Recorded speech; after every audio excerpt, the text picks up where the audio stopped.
guess it's me now. And we are going in a wildly different direction because we're going to be covering Boredoms.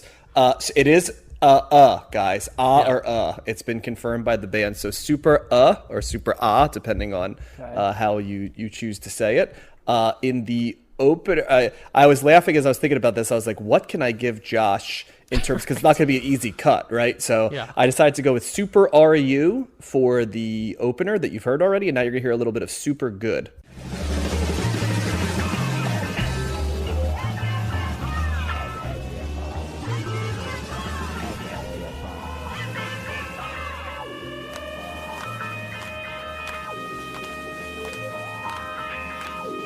All right, Matt, run the numbers for me. Super comes in at number 496 in the 1990s on Best Ever Albums, number 56 in 1998, number 2,882 of all time. It is Boredom's second highest rated album behind 1999's Vision Creation Newsome. And Super did not make Rolling Stone's list, and Boredom's ranked number 769 of overall artist rankings on Best Ever Albums. Yeah, they're a very critically well-regarded band, so that doesn't surprise me. They are from Osaka, Japan. The Boredoms also is sometimes known as V equals Radoms, and there's a Japanese pronunciation as well of the band. I am not well-versed enough at all in Japanese to be able to give additional context there, so I do apologize in terms of not being able to bring that across. They are some genres that they're considered a part of that we are familiar with are things like noise rock, experimental rock, and psychedelic rock. But two other ones that they're a member of, Japan Noise, which is specifically the Japanese noise music scene, which is its own sort of,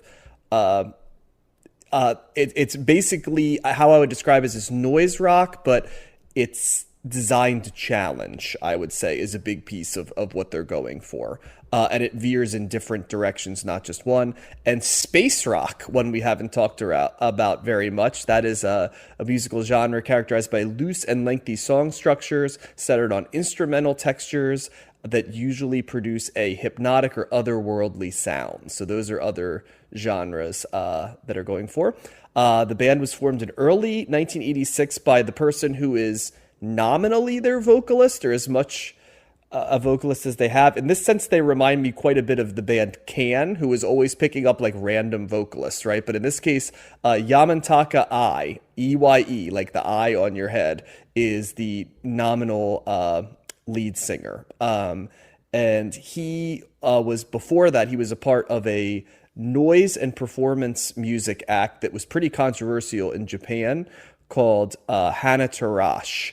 And they were most known guys for dangerous live shows that consisted of on-stage destruction and complete disregard for the audience's safety, which made me kind of laugh a little bit. Like, wow. The only thing I compare it to is Josh and I are a little bit more of the fans of the art of professional wrestling, right? And one of the crazy things if you watch like Japanese wrestling is that the fans sometimes like get punched in the face and clothesline for real, right? And there's no suing, right? It's considered to be like part of the hazard, right? Of being, in the way of these people or near it. It's like almost part performance art. So it kind of reminded me of that a little bit. But I did a little deep dive on Hana Tarash afterwards, and it is pretty freaking crazy, man. If you see some of like what ended up happening with them, it's wildly chaotic. There is much a like art project as they are a music act, but in that sense, they reminded me a little bit of bands that we covered, like Suicide and stuff, that were as much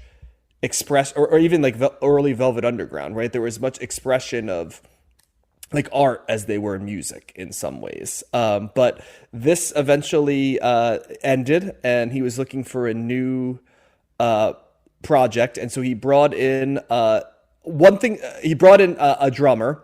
Ikuo, I apologize for the mispronunciations, Takatani, as well as guitarist Tabata Mitsuru, sometimes known as Tabata Mara, a bassist by the name of Hosoi Hisato, and vocalist Maki Sasarato.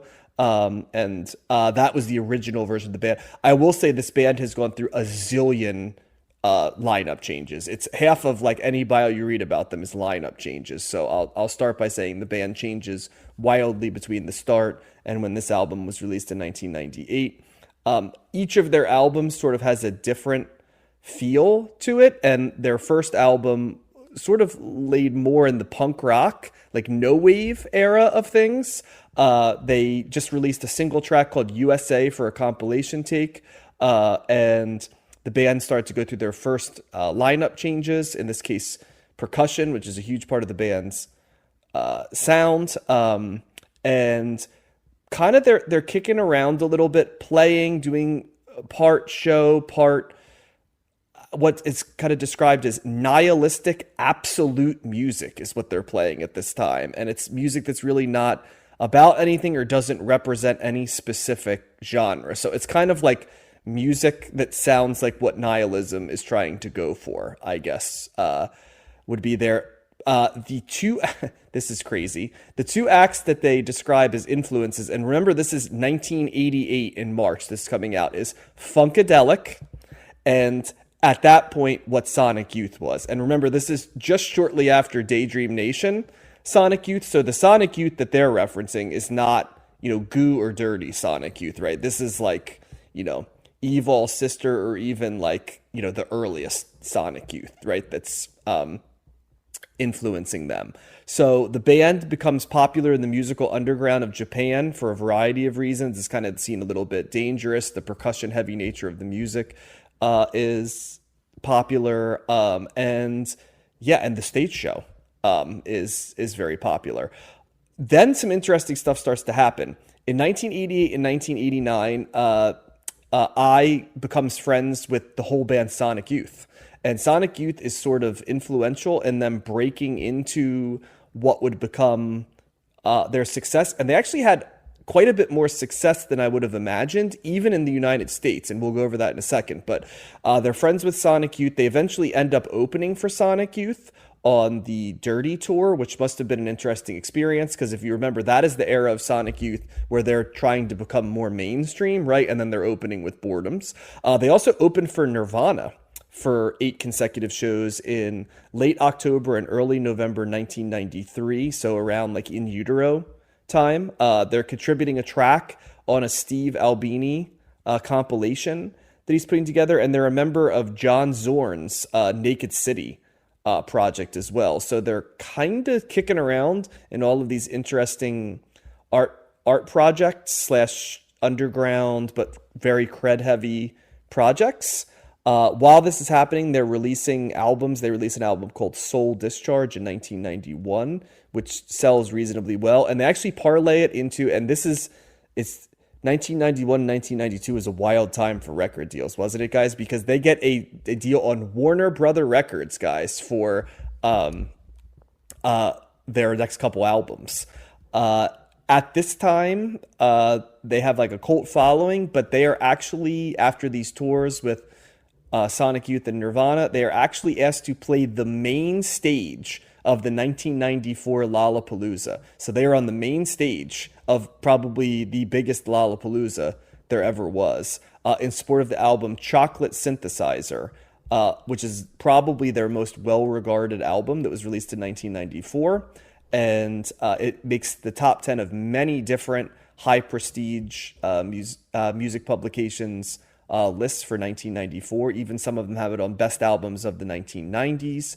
But they have a lot of lineup changes at this point. They get involved with Pavement as well. They make a friendship with Mark Ibald from Pavement, and he kind of introduces some new members of the band.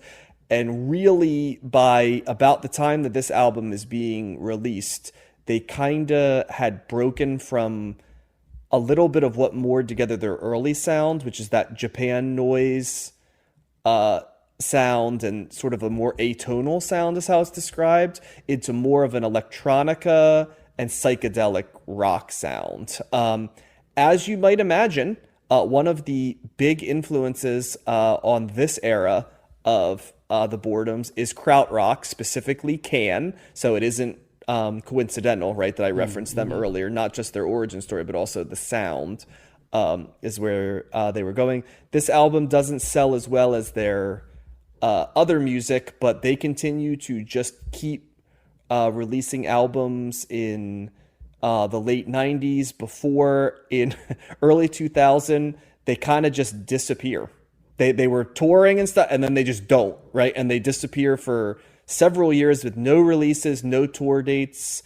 They're popping up in side projects, but it's almost as if like Boredoms doesn't happen. They're often rumored to be reuniting, and then they got dropped from their record label, as you might imagine, right? From a band that's not recording stuff, and they do pop up in late 2004 with an album called C Drum House of Sun, and they released several other albums throughout the 2000s and continue to tour from time to time. As recently as 2015, the Boredoms had a show. I thought this was very funny. It was at the Barbican Centre in London, UK. The performance featured several of the major members of the band over the year, as well as an expanded lineup of drummers and guitarists surrounded by 88 percussionists who were all just playing cymbals around them. So that's one of their most recent gigs. So there's other great anecdotes. I kind of just wanted to give you a little bit of a color of their journey. I'll try to stip in some of the like more colorful anecdotes if it fits in terms of what I'm talking about them. But yeah, definitely. I mean, we've covered music like this before, but it's been a while since we've covered this type of music that I would say falls in the category of challenging. Yep. What'd you think of this one, Josh? Yeah, challenging was the key to start. The first time I started listening to this album, I remember that scene from Back to the Future where he puts the headphones on his dad and he says he's Darth Vader and he plays like Van Halen or something. His dad's like screaming, like holding the headphones and like flipping out. That's kind of how I felt. Like I wasn't prepared for like the assault that this album can bring at times.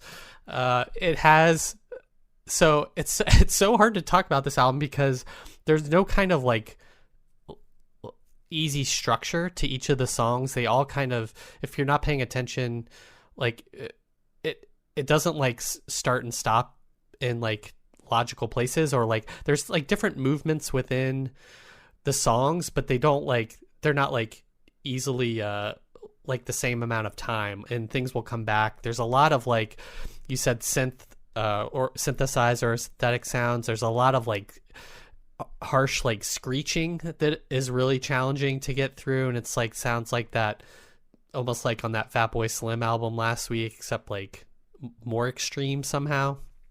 And then at times it like switches to more kind of like music like sound. There the can and the krautrock thing is interesting because in retrospect I can kind of hear that. There's like, they get into like this almost like rhythmic or like polyrhythmic groove at times, and the songs become very repetitive. Not in a bad way, but like almost like a chanting type of feel. That's kind of, or metronomic feel. That's kind of how I felt listening to it. But then they'll like throw in like they'll go back to the like scratching or like that real like high pitched like synth sound, or like jetting like synth sound, and it really like throws you for a loop. There's only like 5 tracks. I thought it was funny how they were named too: Super Going, Coming, Super Are You, Super Shine, and Super Good. And it's, I don't know, like it's hard to, I didn't like hate this album, but I didn't like it either. It's like, I think we've been saying this like since the 70s. Some of these bands and albums that are designed to be challenging, or like, you know, from the outset, are like an art project, are just not like music. And I know John says he like responds to that and like thinks about them academically. I think we've said that before about some bands, but I think there is like something, there's like a kernel or a core of something I responded to on this album, and I think that's when it was more like rhythmic and music like. The other challenging part was because it was on YouTube, you don't get like clear delineations of like, I had to keep like paying attention to like what track we were on, because it can easily like, you could easily like transition to another track and not know it if you didn't, if you weren't paying attention. I wouldn't say if the tracks like deviate too much, it's almost like one long track. It's almost like Fishman's, whatever's going on in Japan in the 90s, like music wise, of the two bands that we've heard, at least. Like, I don't know if that's representative of Japanese music at that time, but there's something going on. It's crazy that, to John's point, that they were like on Lollapalooza and like opening for these like big bands, or at least big in like some circles, and I had never heard of them before. But that's not really saying anything. But so yeah, I don't know what to say. Thumbs in the middle, sure. Like, what do you guys think?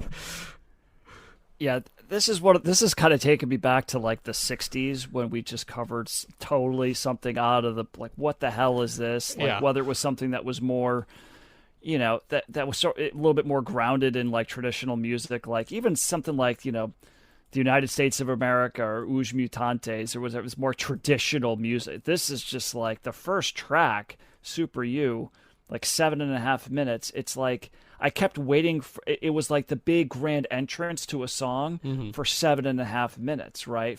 Like towards the end, intersplicing some like, it's almost like rewinding like old tape players, like a really high level, like, this really, like, it's like they're stopping and starting and rewinding stuff, and I'm like, what the hell is going on? So it's like, I hope the whole album is not like this, because it's like the first track really kind of, it's a very jarring intro to the record. And one of my first thoughts too was, oh, this is one of those records that John's going to hear, and he's going to be like, all right, I got to stop listening to this. I got to, like, make sure I'm listening to it in the different context, because this you are is correct, Matt. This is not going to be a traditional listen, and so we've had stuff, but so albums like the Residents or Captain Beefheart, these albums that we've covered before that are like, what is going on? To a lesser extent, something like Fishman's, but Fishman's was more, it was more grounded in kind of more traditional stuff, right? Mm-hmm. But certainly as I continued to listen, the krautrock, that definitely comes out, right? And some of the stuff that we did with like Can, and I know I wasn't there when you guys did it, but Noi, right? Like that type of that krautrock in the early 70s or 60s even too, right? It was kind of coming out here as well. And I thought this album was definitely interesting. I liked it as it went on. I started kind of like, by the time that the third and fourth tracks, like the middle of the record, started coming on, I was like, okay, now I'm kind of, because they found grooves that kind of deviated a little bit away from like the full blown antagonistic almost nature of kind of the first track, and a little to lesser extent the second track as well. But it was just like way more noise rock, and way more kind of like experimental. Whereas when you start to get into Super Going and Super Coming, where there's kind of more, okay, there's a guitar part that they're laying into here that's just kind of like, especially Super Going had a really nice, like, actually kind of a comforting kind of guitar sound to it, which is kind of interesting. So that started to pull me in around that part of the record.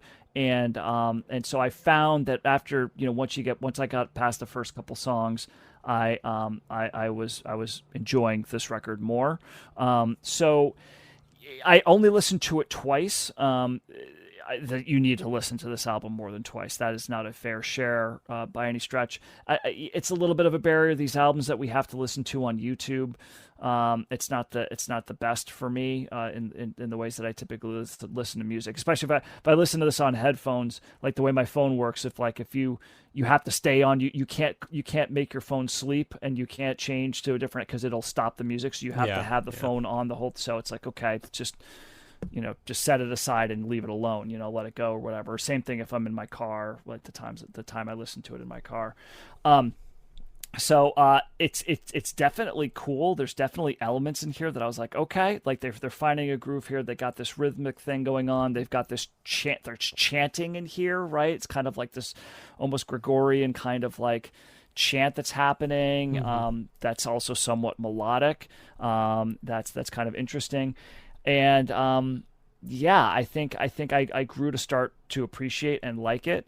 It's certainly one of those records where you have to, be prepared, like psych yourself up for it a little bit, and just, and go on that journey. preferably all the way through, because even though I agree, Josh. The first time I listened to this, I'm like, is this like, Fishman's? Is this just one track? Like, it was hard to kind of, know what was happening here. But then when I listened to it again, I marked up the times and stuff like that, and kind of saw a little bit more of the demarcation and the differences in the songs. So yeah, I think I would need to listen to this more to give it a real fair shake. But it's interesting. Like, you got to always give people doing stuff like this credit, just for like being so kind of unique and out there, that to even attempt something like this. Which is, for most people, they would hear and they'd be like, "What is? Turn this! This is terrible! Turn this off!" Especially, what is it? I think it was Super RU, which is kind of more of the punk song, and they just start screaming. It's like, like that's the vocal. Yeah. And by the time it got to that, it was like more than halfway through the album. I just started laughing. I was like, this guy is just going crazy. And so I was kind of like in on it a little bit there, just kind of appreciating it. But yeah, this is not something for the faint of heart, I would say, or just a casual music listener. You got to kind of want to get into this. I also have to say, did you guys read the comments on the YouTube comments? No. They're pretty. No, but I'm sure they're amazing. Oh, there's several. Like, well, they kind of start off with like, I saw these guys open for the Beatles back in '85 during a hurricane at Dodger Stadium. So there's like people saying stuff like that, and then there's people that are like, in quotes, "Yes, Patrick, mayonnaise is an instrument," unquote, by Boredoms, 1998, or this album cured all 4 of my mental illnesses. Like, just stuff like that. That's just that people are getting pretty creative on the YouTube comments. So I would recommend going through those, because they're kind of there's other ones that are in there like this. How did I never hear about this band? They're amazing, but there's a lot of funny ones too. So hard to rate this right as music. This is not your traditional music, and if you want to listen to music as you do normal music, you're not going to probably pull this off the shelf.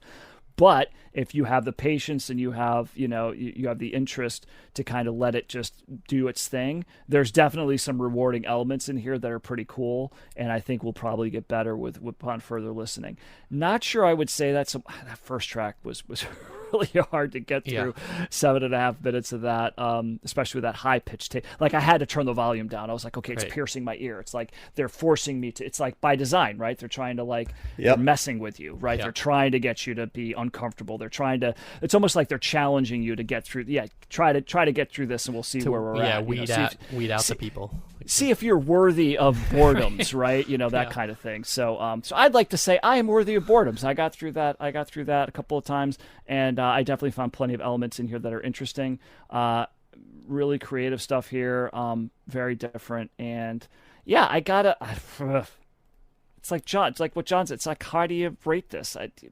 Yes, I'm thumbs up, because I think there's more positives here to take away the negatives. So I would say I'm thumbs up on it. Yeah, I did find the first track funny because it's assaultive.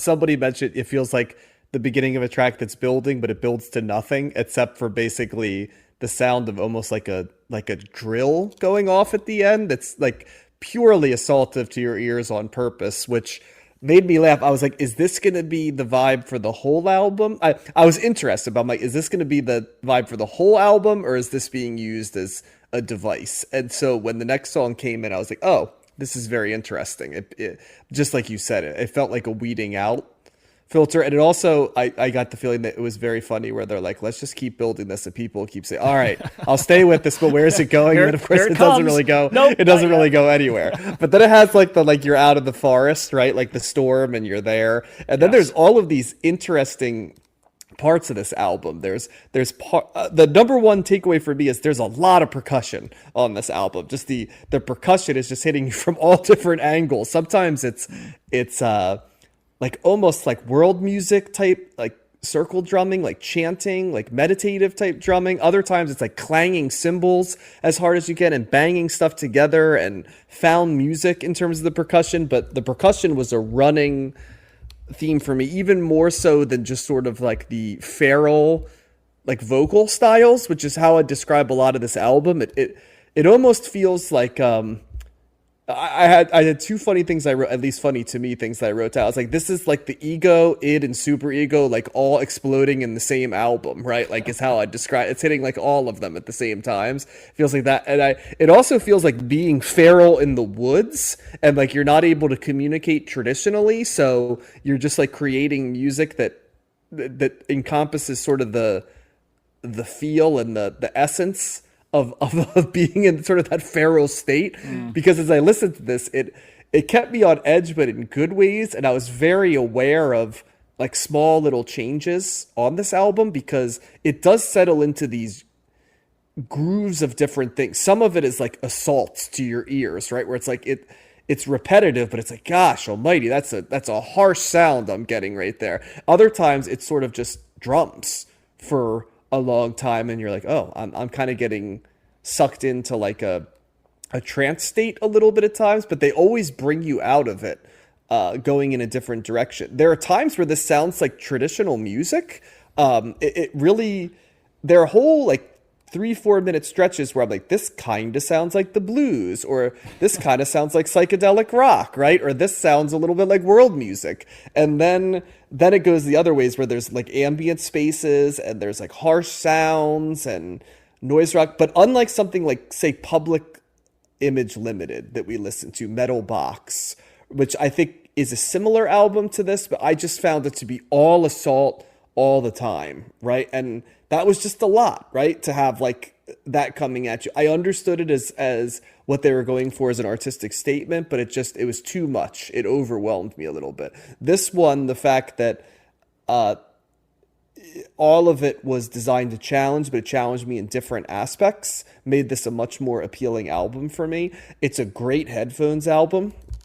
I also liked not knowing what I was going to get because, as I said before, not only did it keep me on my toes, but there were different times where I smiled where I'm like, oh, that's an interesting evolution of where this went. I couldn't really predict at all where it was going at all, which I liked. There was like a little bit of excitement to that afterwards. And I was shocked that I didn't find this album to feel as long as it was. And I think some of it was because I liked playing the guessing game of where it was going. And like most of the times when I listen to music like this, the second and third time of listening to it is trying to pick out the gems, right, within the overall. The first is like the overall pastiche, right? And then the second and third is when I can get into the specifics. And I did find real gems and really enjoyable stretches, both in the hard to listen to parts and the more traditional or melodic parts. I disagree a little bit, Josh, where you're like, there isn't much melody in this. I actually found quite a bit of melody in this, which is why